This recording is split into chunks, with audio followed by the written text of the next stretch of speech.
रायगड या निवासस्थानी आणि शिवसेना कार्यालयाच्या या प्रांगणामध्ये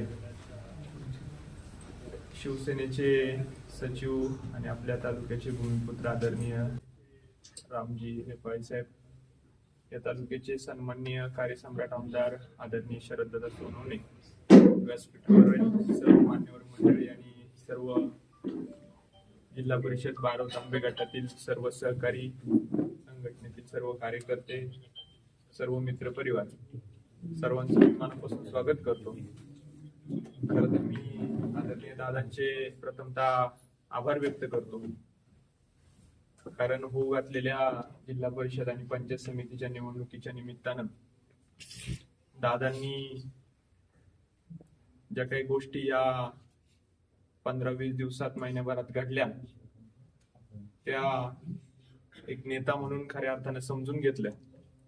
कारण 2012 पासून खर तर दादांचे आणि व्यक्तिगत माझ्याही कुटुंबाचे जवळचे संबंध होते, परंतु राजकीय व्यवस्थेमध्ये काही गोष्टी अचानकपणे घडतात आणि त्या माध्यमातून एका कार्यकर्त्याला वेगळी दिशा त्या निमित्ताने घ्यावी लागते.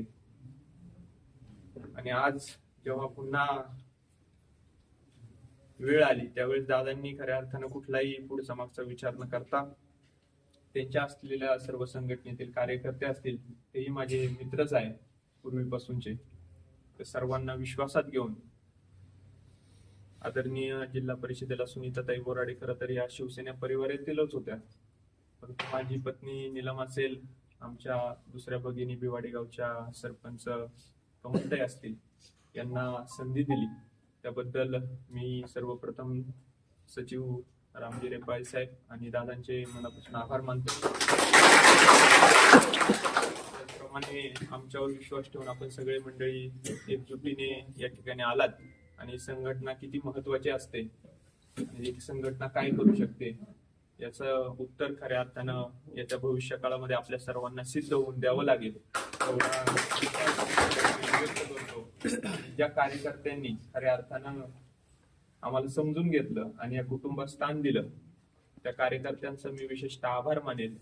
आणि आता मला माहितीये की एक कुटुंब दुसऱ्या कुटुंबामध्ये एखादा माणूस जातो त्यावेळेस खऱ्या अर्थानं सोशल मीडियाला ट्रोलिंग होतं, अनेक गोष्टी पुढे येतात, विविध आरोप केले जातात, परंतु त्यातला मेन जो गाभा आहे की ते काय घडलं, कशामुळे घडलं, याच्या खोलात शक्यतो कोण जात नाही आणि वेगवेगळे मुद्दे वाणीसाहेब पुढे आणले जातात, परंतु भविष्य काळामध्ये त्या गोष्टी कदाचित समोर येतील.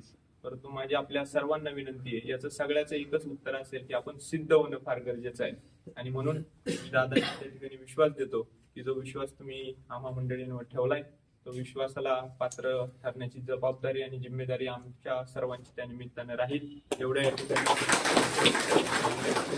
सर्वांचा आभार व्यक्त करतो आणि थांबतो. जय हिंद, जय महाराष्ट्र.